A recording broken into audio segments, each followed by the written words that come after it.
Hello stampers, this is Yana Smakula. Welcome back for another Hero Arts video. This video is the last one in my color layering series. I hope you've enjoyed all the previous episodes and will enjoy this one just as much. I had the best time taking you with me on the color layering journey, exploring various color combinations, tips, and techniques for stamping Hero Arts color layering stamps. There is a special playlist available with all of the videos from this series, and if you ever feel stuck when creating with the Hero Arts layering stamps, I encourage you to check it out. Today we're taking a closer look at the color layering Poinsettia Christmas Tree stamp set. Yes, the summer isn't over, yet we are already talking about Christmas cards. I myself have been in a Christmas mood for the past weeks, and it was a pure treat to create something with the new Christmas stamps. The color layering Poinsettia Christmas Tree stamp set is a 5-layer stamp. There are 2 layers to stamp the tree itself, and you see me stamping it now, a detail and also a solid layer, and 3 layers to stamp the tree decorations, 2 layers to stamp poinsettias, and 1 layer to stamp the bells on the tree and the poinsettia centers. As I was stamping these images and testing various ink colors, I've discovered that these images look their best when stamped in contrasting colors of ink. For example, a very dark green and a very light green. Stamping the layers in 2 colors of ink that are similar, for example, a dark green and a medium green, doesn't look as good as it doesn't provide enough of a contrast to the finished image, and the stamped details on the finished piece get lost. It is very easy to align the layers. I've popped the solid tree layer over my detail stamped layer, and you can see it's not hard to align it. I'm stamping this using my Mini Misty stamping tool, although it isn't hard to stamp these using a clear block. My light green ink here is lime green, and the dark green ink color that I used is forever green. As for the poinsettias, I picked red as I was aiming for a traditional color combo. I used red royal for the detail layer, and you can see how easily it aligns here and also how well it stamps. Now, because this is such a detailed layer, if you're using a Misty tool, do not stamp it more than once, or you risk losing the detail. I know I'm always tempted to double or even triple stamp my images, and if you are like me, just make sure you're stamping it once. Next, the solid layer, again, is very easy to align. I used soft cantaloupe ink. Using anything darker obliterates a lot of the poinsettia details, so best to go with a light, very light color of ink. Of course, you can stamp your poinsettias in various colors. The tree can be stamped in light gray to have it appear white.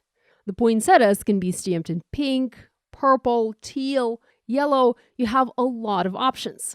The key is to use very dark and very light ink colors to have the most contrast. There's also a 5th layer to this image, and this will stamp the bells and the centers of the poinsettia. It is designed to be stamped in yellow. I used a very light yellow, soft vanilla ink for this. So this is the basics of stamping the Poinsettia Christmas tree. To stamp the actual tree for the card that I'm sharing today, I used a little trick to help the layers and colors remain more crisp and vibrant. Continue watching to learn what I did. So I have already stamped the tree detail layer using Hero Arts Ombré green ink. I love using my ombre ink pads for stamping color layering images. Instead of stamping the base tree layer next, which is kind of a logical thing to do, I'm going to stamp the solid poinsettia layer. This is going to give the tree layer time to dry. I'm using soft vanilla ink to stamp the base poinsettia layer as I want that layer to be even lighter. Now, I did not clean my stamp. There is that soft cantaloupe ink residue present on the surface of the stamp, so while I did ink the image up with yellow ink, it mixed up a bit with the light red and gave me a pretty faint red color on the paper. Now, I still want to give my stamped layers more time to dry, so instead of stamping the second layers, I'm going to stamp a sentiment. I'm using one that reads Happy Holidays to You and Yours. Now, because this is a two-part sentiment, I can easily stamp it in two colors of ink. Black ink for the main sentiment, and then a royal red for this sub-sentiment. Now it is time to stamp the base tree layer. I'm using lime green ink here, my very light green, and I'm only going to stamp it once. Again, I'm trying not to be tempted to double or triple stamp this layer. Next, I'm going to stamp the poinsettia detail layer using red royal, and again, only going to stamp that once. I love the result. Very crisp and very detailed image. Now to make a card, I dry embossed a panel of Arctic cardstock using Hero Art's Woodgrain stencil. I just used an embossing sandwich in my die cutting machine, and this created a very pretty texture panel for my card. I trimmed the panel to 4 by 5¼ inches and foam mounted onto Hero Art's A2 white side folding card base. I also foam mounted the circle die cut featuring the tree in the center. Now this stamp set also has a very pretty image of a gift, and this is also a layering image. You'll want to stamp the gift in 2 shades of one color of ink, so a light and a dark green, for example, or a light and a dark red. This will ensure the bow on the tree looks realistic.